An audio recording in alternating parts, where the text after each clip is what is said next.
জলিল কদর সাহাবী হযরত আলকামা রাদিয়াল্লাহু তাআলা আনহু, যার জীবনে অনেকবার আল্লাহর হাবিবের সাথে যুদ্ধে অংশগ্রহণ করেছেন, অনেক সময় যুদ্ধে অংশগ্রহণ করেছেন, ইবাদত বন্দেগীর কোনো কমতি ছিল না। হযরত আলকামা রাদিয়াল্লাহু তাআলা আনহু একদিন হঠাৎ করে অসুস্থ হয়ে পড়লেন। কয়েকদিন অসুস্থ হওয়ার পরে আলকামা মুমূর্ষ অবস্থায় বিছানায় পড়ে আছেন। মনে হয় আলকামা বাঁচবে না। আলকামার বিশাল অসুখ, কিন্তু আলকামাকে যখন তাকে তালকিন দেওয়া হয় তার মুখ দিয়া কোনো কিছু বাইর হয় না। আলকামার স্ত্রী আল্লাহর হাবিবের দরবারে চলে গেলেন, গিয়া বললেন, ইয়া রাসূলুল্লাহ, ইয়া হাবিবাল্লাহ, নবীজি গো, আপনার আলকামা তো অসুস্থ। আলকামার জবান দিয়ে কোনো কিছু বাইর হয় না। ও মায়ের নবী, আপনি কিছু সাহাবীকে পাঠাইয়া আলকামাকে কলেমার তালকিন দেওয়ার ব্যবস্থা করেন।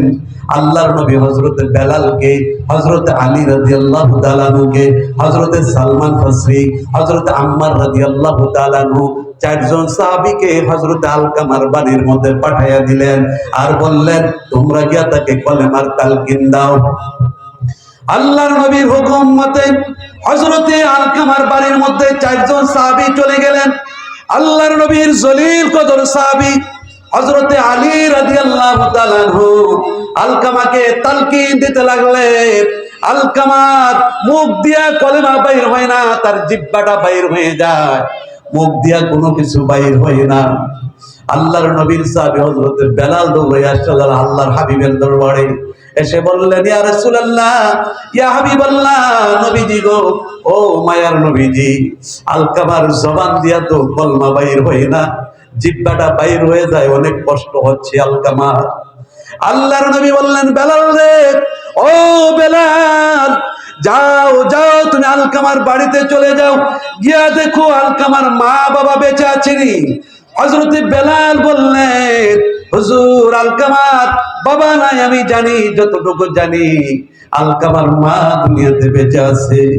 আল্লাহর নবী বললেন, বেলাল রে, আলকামার মা যদি বেঁচে থাকে তাহলে আলকামার মাকে বলবো আমার দরবারে আসার জন্য, আর যদি আলকামার মা না আসতে পারে, আমি নবী আলকামার বাড়িতে যাব। সুবহানাল্লাহ। আল্লাহর নবী যখন এই কথা বললেন, হযরতে বেলাল দৌড়ে চলে গেলেন। আলকামার বাড়ির মধ্যে গিয়ে দেখে একটা জীর্ণ শীর্ণ ঘরের মধ্যে আলকামার মা অসুস্থ অবস্থায় শুয়ে আছে, বৃদ্ধ মা আলকামার। এবার বেলাল আলকামার মাকে ডাক দিলেন, সালাম দিলেন আর বললেন, ও মা, আলকামার মা, আপনি আসেননি? আলকামার মা অসুস্থ মানুষ, বিছানা থেকে উঠলেন, উঠে বেলালকে বললেন, বাবা কি হয়েছে, আমাকে ডাকো। আলকামার মা এই কথা বলার পরে বেলাল বললেন, ইয়া ও মা, আপনাকে আমি কেন ডাকি গো মা, আল্লাহর নবী আপনার কাছে আমাকে পাঠাইছে, আপনি যদি যাইতে পারেন আল্লাহর হাবিবের দরবারে যাওয়ার জন্য, আর যদি যাইতে না পারেন আল্লাহর নবী আপনার কাছে আসবে। সুবহানাল্লাহ বলেন। আলকামার মা বলল, না রে বেলাল, আবার রহমাতাল লিল আলামিন নবী কষ্ট করে আমার বাড়িতে আসবে, এটা বেয়াদবি হবে, আমি কষ্ট করে আল্লাহর হাবিবের দরবারে যাব। আলকামার মা শোয়া থেকে উঠে, বুড়া মানুষ, লাঠির মধ্যে ভর দিয়ে হযরত বেলাল রাদিয়াল্লাহু তাআলা আনহুর সাথে আল্লাহর হাবিবের দরবারে চলে গেলেন। যাওয়ার পরে আল্লাহর নবীকে সালাম দিলেন, আসসালামু আলাইকুম ইয়া রাসূলুল্লাহ, আসসালামু আলাইকুম ইয়া হাবিবাল্লাহ। নবীজি গো, ও মায়ের নবীজি, আমাকে নাকি আপনি ডেকেছেন, কি কারণে ডেকেছেন গো নবী? আল্লাহর নবী বললেন, ও মা, তোমার আলকামা যে অসুস্থ তুমি জানোনি।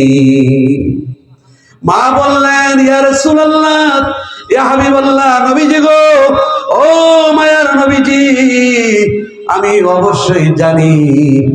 এবার আল্লাহর হাবিব প্রশ্ন করলেন, এই আলকামার মা, আলকামা লোকটি কেমন? মা সাক্ষী দিলেন, হুজুর আলকামা অনেক ভালো মানুষ, সে অনেক ইবাদত করে, দান সদকা করে, আপনার সাথে যুদ্ধে গেছে, আপনাকে মনে প্রাণে ভালোবাসে।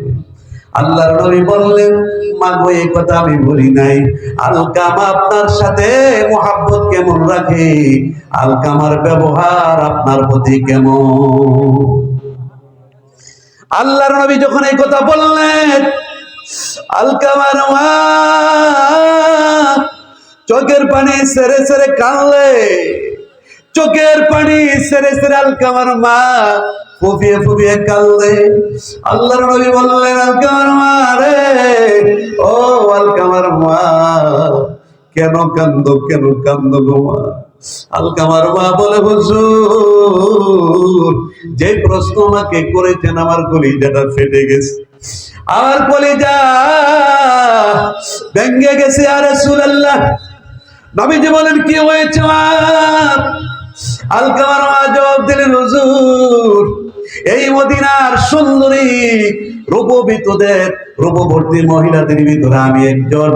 আলকামার বাবার সাথে যখন আমার বিবাহ বন্ধনে আবদ্ধ হলাম, আলকামার বাবা যখন আমাকে বিবাহ করলো, আলকামা যখন দুনিয়াতে আসলো, কিছুদিন পরে তার বাবা মারা যায়।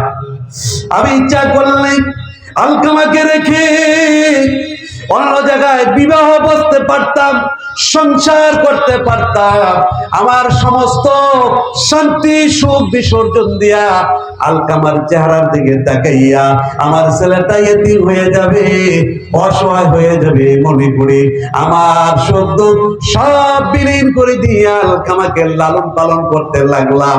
আমি আর সংসার করলাম না, আলকামাকে কষ্ট করে লালন পালন করে যখন বড় করলাম, এই আলকামা আস্তে আস্তে বড় হতে লাগলো, তাকে আমি প্রতিষ্ঠিত করলাম। প্রতিষ্ঠিত হওয়ার পরে আলকামাকে বিবাহ বন্ধনে আবদ্ধ করাইলাম, বিবাহ করালাম। যেই দিন থেকে আলকামাকে বিবাহ করাইলাম, ওই দিন থেকে আলকামার সাথে আমার দূরত্ব বাড়তে লাগলো, দূরত্ব বাড়তে লাগলো। আমি দেখছি প্রায় সময় আলকামা তার স্ত্রীর কথা শুই না, আমাকে মধ্যসারি বলে, আমার সাথে ঝগড়া ফাসাদ করে, আমাকে ভালো দিক দেখে না, আমাকে ভালো জানে না। আলকামার স্ত্রীকে আমার কথার উপর প্রাধান্য দিয়েছে, তার কথা। ইয়া রাসূলুল্লাহ, ইয়া হাবিবাল্লাহ, নবীজি গো, ও মায়ার নবীজি, এইভাবে যখন দূরত্ব হতে লাগলো, একদিন তার স্ত্রীর কথা শুই না আমার উপরে আক্রমণ করে ফেললো। আর রাসূলুল্লাহ, আমি বললাম, নবীজি গো, ওই দিন থেকে আমার বুকটা ফেটে গেছে। কার জন্য রে? কার জন্য? আমি আমার জীবনের সৌন্দর্য, রূপ, যেমন রূপ, যৌবন, শান্তি, সুখ, দুঃখ সব বিলীন করে দিলাম। ওই দিন থেকে আলকামার প্রতি আমার ঘৃণা জাগলো, ওই দিন থেকে আলকামার সাথে আমার সম্পর্ক নাই। আমি একা ঘরে বসে থাকি, আলকামা আমার খবর নেয় না, তারা বালা বুড়া খায়, আমাকে খাওয়ায় না গো হুজুর। এ হলো আলকামার সাথে আমার সম্পর্ক। আলকামার প্রতি আমি নারাজ। আল্লাহর নবী বললেন, এত কষ্ট তুমি আলকামার জন্য করেছো গো মা, আলকামাকে মাফ করে দেওয়া যায় না, আলকামাকে মাফ করে দাও গো মা। আল্লাহর নবী যখন এই কথা বললেন, আলকামার মা বলল, হুজুর আলকামা আমাকে যে কষ্ট দিয়েছে, যে যন্ত্রণা দিয়েছে, ইয়া রাসূলুল্লাহ, ইয়া হাবিবাল্লাহ, নবীজি গো, আমি আলকামাকে মাফ করতে পারবো না, আমি আলকামাকে ক্ষমা করতে পারবো না। এবার আল্লাহর নবী বললেন, মা, ও মা, তুমি যদি মাফ না করো, আলকামার জীবন বিফল হয়ে যাবে। এবার আল্লাহর নবী হযরত বেলালকে বললেন, বেলাল রে, ও বেলাল, কিছু লাকড়ি একত্রিত করো, হযরত বেলাল কিছু লাকড়ি একত্র করলেন। এবার বেলালকে বললেন, বেলাল রে, ওই লাকড়ির মধ্যে তুমি আগুন ধরাইয়া দাও। আগুন ধরাইয়া আলকামাকে ধরাধরি করিয়ে দি, এই আগুনের মধ্যে নিক্ষেপ করে দাও। এই কথা যখন আল্লাহর হাবিব বললেন, হযরত বেলাল লাকড়ির মধ্যে আগুন ধরাবে, এমন সময় আলকামার মা ডাকদা বলল, ইয়া রাসূলুল্লাহ, ইয়া হাবিবাল্লাহ, নবীজি গো, ও মায়ার নবীজি, এই আগুনের মধ্যে আমার আলকামাকে ফেলে দিবেন। আমার চোখের সামনে আমার কলিজার টুকরা নয়নের মণি আলকামাকে ফেলে দিবেন, আর এই আগুনে আলকামা জ্বলবে, আমি মা হইয়া সহ্য করতে পারবো না। মা যখন এই কথা বললেন, আল্লাহর নবী বললেন, ওগো মা, তুমি এই আগুনকে ভয় পাচ্ছ, আলকামাকে যদি তুমি মাফ না করো, তার থেকে শত শত গুণ পাওয়ার জাহান্নামের আগুন। ওই জাহান্নামের আগুনে আলকামাকে ফেলা হবে, আলকামা জাহান্নামের আগুনে জ্বলবে। আমি নবী চাই না আলকামা জাহান্নামের আগুনে জ্বলুক, দুনিয়ার আগুনে জইলা বইরা আলকামা শেষ হইয়া যাক। এবার মা ডাকদা বললেন, হুজুর, ও মায়ার নবীজি, আমি সহ্য করতে পারবো না, আলকামাকে আমি মাফ করে দিলাম, আপনিও মাফ কইরা দেন, আল্লাহ যেন মাফ করে দেয়। বলুন না সুবহানাল্লাহ। এই কথা বলার সাথে সাথে, এই কথা বলার সাথে সাথে আলকামার মা যখন আলকামাকে মাফ করে দিলেন, হযরত বেলাল বললেন, আমি একটা দৌড় দিলাম। আমার মনের ভাবনা ছিল আলকামার মার দোয়া আল্লাহর কাছে আগে পৌঁছে না, আলকামার জবান দিয়া কলমা আগে বাইর হয়। দৌড়াইয়া যখন আমি আলকামার বাড়ির গেটের মধ্যে চলে গেলাম, যাওয়ার পরে আমার কানের মধ্যে আওয়াজ আসলো, আশহাদু আল্লা ইলাহা ইল্লাল্লাহু ওয়াহদাহু লা শারীকা লাহ ওয়া আশহাদু আন্না মুহাম্মাদান আবদুহু ওয়া রাসূলুহু। বলুন না সুবহানাল্লাহ।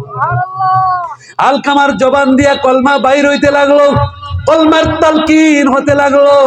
তখন এই হাদিস, বুখারীর হাদিস, বানানো কোনো কিচ্ছা কাহিনী নয়। আল্লাহর নবী আমাদেরকে বুঝাইয়া দিলেন, আল্লাহ কোরআনে জানাইয়া দিলেন, মা বাবার সাথে যদি দুর্ব্যবহার করো, তোমার নামাজ, রোজা, হজ, যাকাত, তোমার সমস্ত নেক আমল, সমস্ত আমল শেষ হয়ে যাবে, তোমার জীবন বিফলে চলে যাবে। এই জন্য রে যুবক, ও যুবক, তোমার হাতে ধরি, পায়ে ধরি, তোমার হাতে ধরি, পায়ে পড়ি, ও যুবতী মা, তোমার মা, তোমার বাবা তোমার জান্নাত, তোমার মা, তোমার বাবা তোমার জাহান্নাম। মার সাথে যদি, বাবার সাথে যদি ভালো ব্যবহার করো, তাহলে তুমি জান্নাতে হতে পারবা। আর মা বাবার সাথে খারাপ ব্যবহার করলে যত আমলই করো না কেন, সমস্ত আমল বিফলে চলে যাবে। এই জন্য আল্লাহর নবী বলেছেন, আল্লাহ ওই পথে রাজি যেই পথে তার মা বাবা রাজি। কথা বলেন ঠিক কিনা?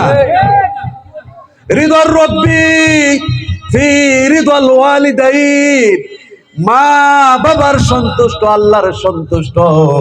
অসাখাতুর রব্বি অসাখাতিল ওয়ালিদাইন, মাতা পিতার অসন্তুষ্ট, আল্লাহর অসন্তুষ্ট। এই জন্য মা বাবার মনের মধ্যে কষ্ট দিবে দেওয়া যাবে না। এই জন্য আমরা এখন থেকে ওয়াদা করব, আজকে মাহফিল থেকে ওয়াদা করব, যারা মা বাবার মনের মধ্যে কষ্ট দিয়েছেন, এখন থেকে আল্লাহর কাছে তওবা করেন, আর কখনো মা বাবার মনে কষ্ট দিব না। মা বাবা যদি বেঁচে থাকে, বাড়ি থেকে মায়ের কাছে, বাবার কাছে ক্ষমা চান, মা, আব্বু, আপনার সাথে জীবনে অনেক ভুল করেছি, অন্যায় করেছি, অপরাধ করেছি, বুঝা করছি, না বুঝা করছি, মাফ করে দেন। বলুন আমিন। মাফ করে দেন। আপনি যদি আমাদেরকে মাফ না করেন গো মা, ও বাবা আপনি যদি মাফ না করেন তাহলে আমার জীবনটা ধ্বংস হয়ে যাবে। আর যার মা বাবা দুনিয়াতে বেঁচে নাই, যার বাবা মা দুনিয়াতে চলে গেছে, আপনার বেয়াদবি আছে, আপনি কালকে গিয়া সকালবেলায় মা বাবার কবরের সামনে গিয়া আল্লাহর কাছে দোয়া করেন, অকুর রব্বির হামহুমা কামা রব্বায়ানি সগীরা। হে আল্লাহ, পরওয়ারদিগার, আমার মা আমার বাবার সাথে আমি অন্যায় করেছি, অপরাধ করেছি, ক্ষমা নিতে পারি নাই। আমার মা আমার বাবা কবরে, আল্লাহ যেইভাবে তাদের আমাদেরকে লালন পালন করেছে, আমাকে যেইভাবে তারা লালন পালন করেছে, আল্লাহ তুমি কবরও তাদেরকে সেইভাবে শান্তিতে সুখে রাখো। এই জন্য মা বাবার প্রতি ভালোবাসার দরকার আছে না নাই? দুনিয়াতে কেউ আপনার বন্ধু নয়। যেই নিঃস্বার্থে ভালোবাসে, যেই নিঃস্বার্থে ভালোবাসে, ওই লোকটা পৃথিবীতে আর খুঁজে পাবেন না। উনি হলেন কেবলমাত্র শুধুমাত্র আপনার জনম দুঃখিনী মা। কথা বলেন ঠিক কিনা? নিঃস্বার্থে যিনি আপনাকে ভালোবাসবে তিনি হলো মা, তিনি হলো বাবা। আর যারা স্বার্থ দিয়ে ভালোবাসবে তিনি আপনার বন্ধু, তিনি আপনার বান্ধব। স্বার্থ ছাড়া দুনিয়াতে কেউ কাউকে ভালোবাসে না, কিন্তু যিনি স্বার্থ ছাড়া ভালোবাসবেন তিনি হলেন আপনার মা, আপনার বাবা। এই জন্য মা বাবাকে অন্তর দিয়ে ভালোবাসতে হবে। মা দোয়া করলে আপনি ওলি হয়ে যাবেন। মার দোয়ায় অনেক বড় বড় ওলি হয়ে গিয়েছিলেন, বলুন না সুবহানাল্লাহ। বাইজিদ বুস্তামি রহমাতুল্লাহি আলাইহি মার দোয়ার কারণে, মার খেদমত করার কারণে মা আল্লাহর আরশে মহল্লা হাত তুলে দোয়া করেছিলেন আল্লাহর কাছে। আল্লাহ মায়ের দোয়াকে কবুল করে ছোট ছোট বাইজিদকে আল্লাহর ওলি বানিয়ে দিয়েছিলেন, বলুন না সুবহানাল্লাহ।